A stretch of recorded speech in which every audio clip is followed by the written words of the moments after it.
Assalamualaikum warahmatullahi wabarakatuh. Salam sejahtera buat kita semua. Oke, kita lanjutkan ceritanya. Tapi seperti biasa ya, belum tekan tombol like, bantu Mimin terlebih dahulu tekan tombol like-nya.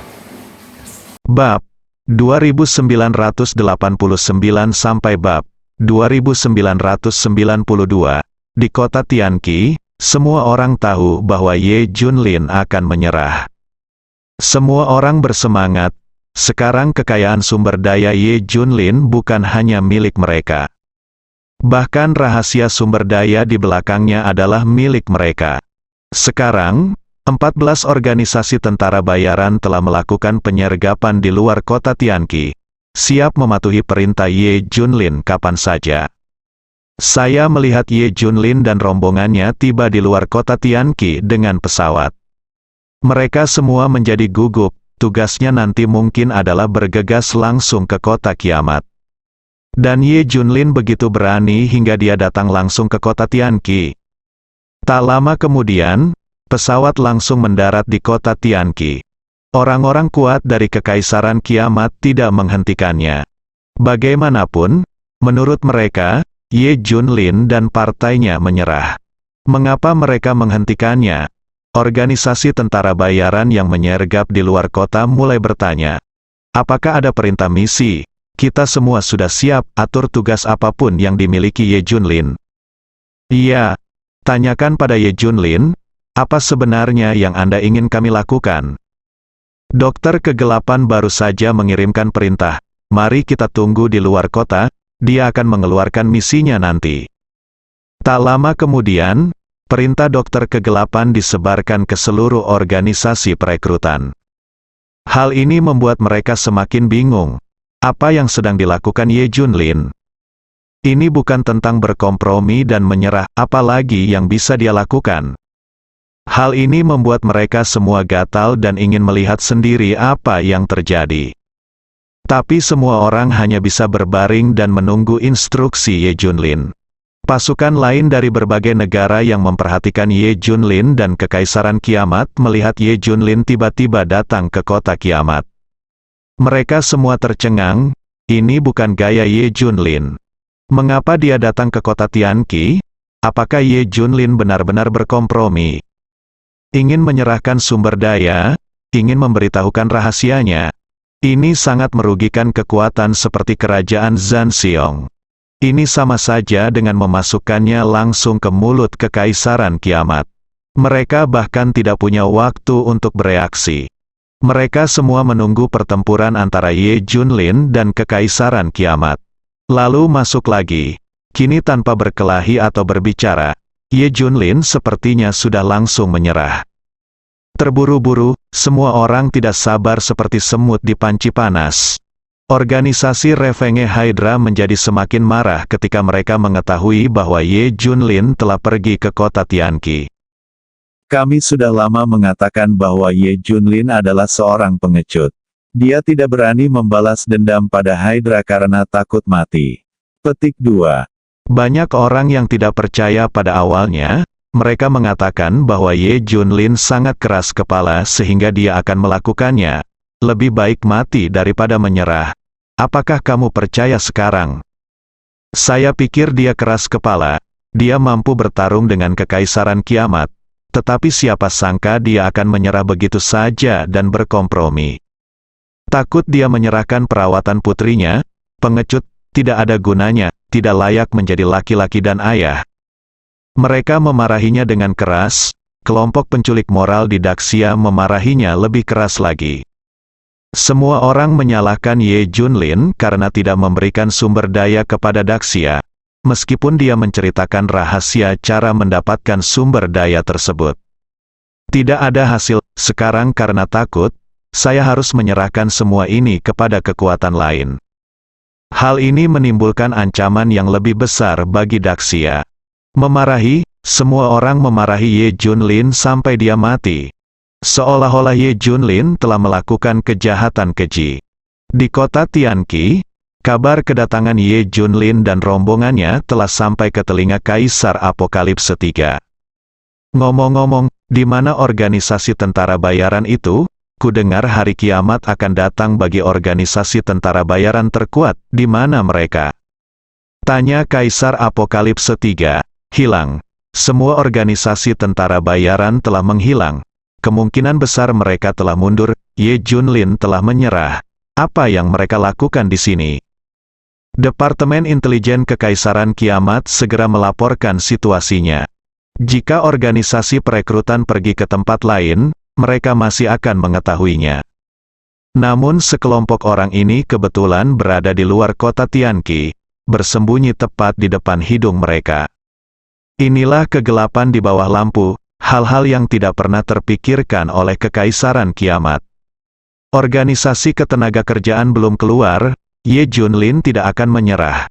Tuan Ye, silakan datang ke sini, Kaisar Kiamat 3 sudah menunggu Anda. Ye Junlin dan rombongannya baru saja turun dari pesawat, dan utusan Kerajaan Kiamat telah datang untuk menyambut mereka secara langsung. Berbeda dengan sikap mendominasi yang terakhir kali ini ia disambut dengan antusias. Ini adalah perubahan total 180 derajat, bahkan membuat orang merasa berada di tempat yang salah. Terakhir kali kita bertemu, kan? Tanya Dr. Dark tanpa sadar.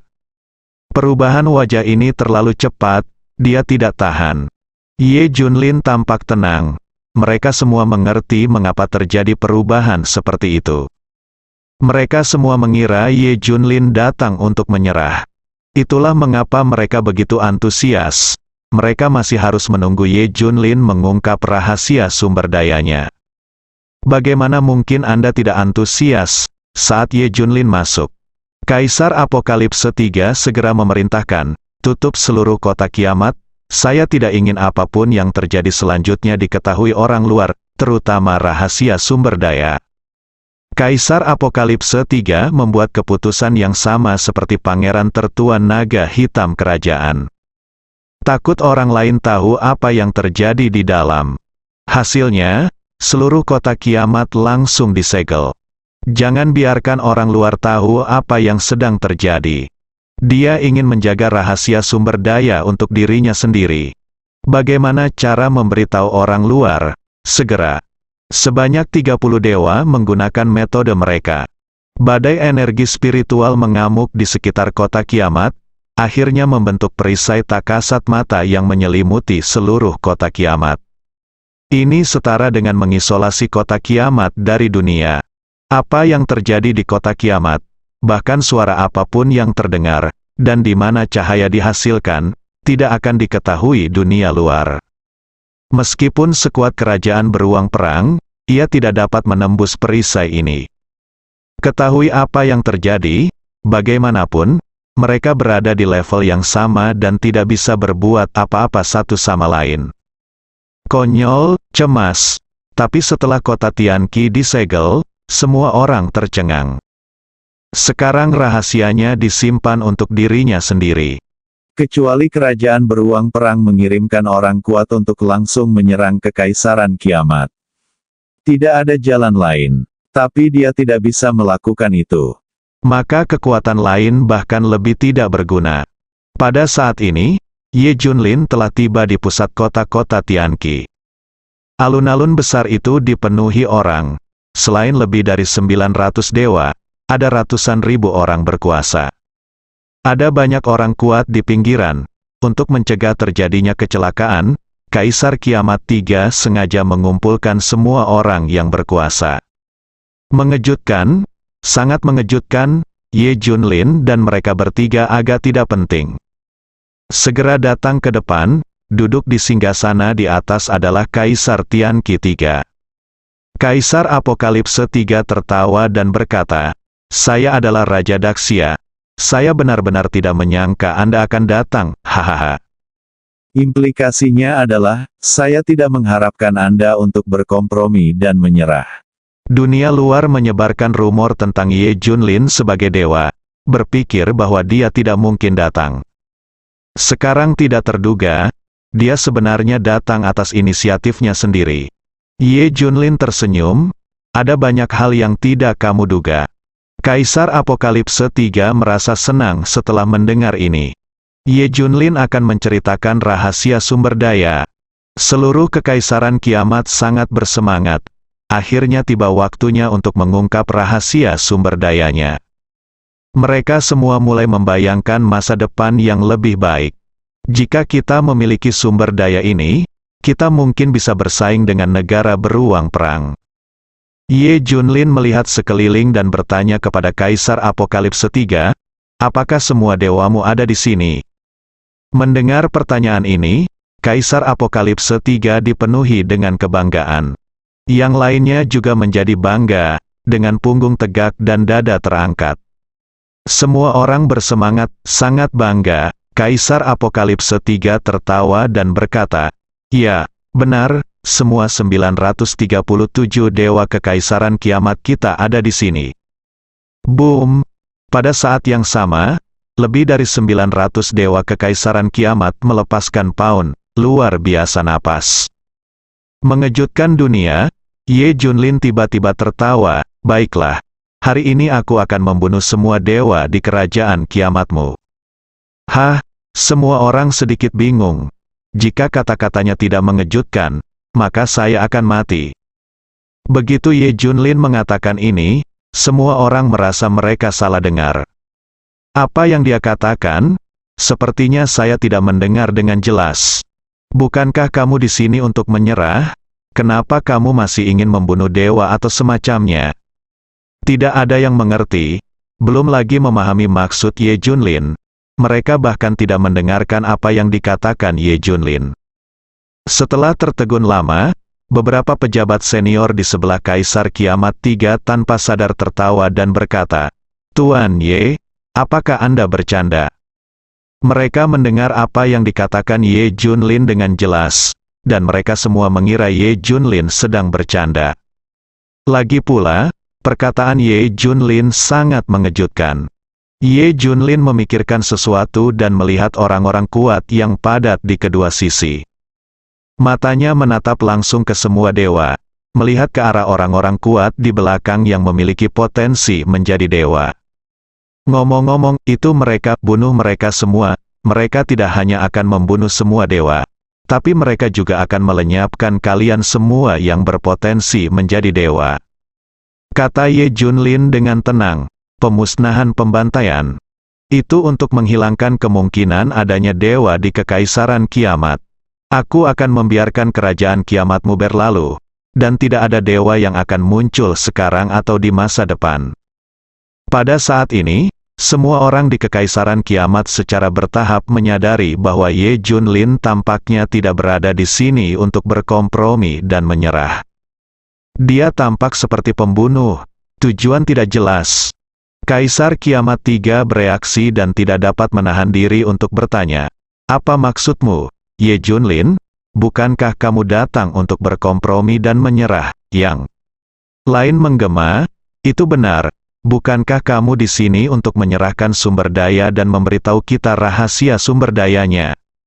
Inilah yang dipikirkan semua orang di kekaisaran kiamat. Ye Junlin datang ke sini hampir sendirian. Apa artinya kompromi jika tidak menyerah? Hahaha, tiba-tiba, Ye Junlin dan yang lainnya tertawa. Dapatkah Anda membayangkannya? Siapa di antara telingamu yang mendengar bahwa aku menyerah? Apakah aku akan memberimu sumber daya? Ye Junlin bertanya. Hah, setelah mendengar jawaban ini, semua orang sedikit tidak bisa menerimanya. Bagaimana dengan janji penyerahan diri? Mengenai bagaimana saya mendapatkan sumber daya ini? Begitu kata-kata ini keluar, tempat itu langsung menjadi sunyi. Semua orang menelan ludah dan menatap Ye Junlin. Semua orang menahan napas dan hampir tercekik. Inilah yang mereka impikan. Sejujurnya, sumber daya yang dimiliki Ye Xuan tidaklah penting. Yang penting adalah rahasia sumber dayanya, dari mana dia mendapatkannya, dengan cara apa. Kenapa dia punya banyak sekali, kendalikan saja rahasianya. Dalam waktu singkat, sumber daya bisa dikatakan tidak ada habisnya. Ini terlalu penting bagi siapapun dan kekuatan apapun. Sekarang setelah Ye Junlin menyebutkan ini, semua orang menjadi gila. Tapi kemudian Ye Junlin mengubah topik dan berkata, tapi sudah kubilang, kamu tidak punya kehidupan untuk mendapatkannya. Ye Junlin benar. Sumber daya yang dimilikinya kini setidaknya diambil dari tanah terlarang tingkat kedua. Bahkan sebagian besar diambil dari tanah terlarang tingkat pertama. Sekarang bahkan kerajaan beruang perang pun berhati-hati saat menghadapi tanah terlarang tingkat kedua. Dan dibutuhkan banyak dewa untuk berani menjelajahinya secara perlahan. Belum lagi kawasan terlarang tingkat pertama. Setelah menderita kerugian besar di hutan hujan Amazon, kini ia berada di bawah naungan kawasan terlarang tingkat pertama.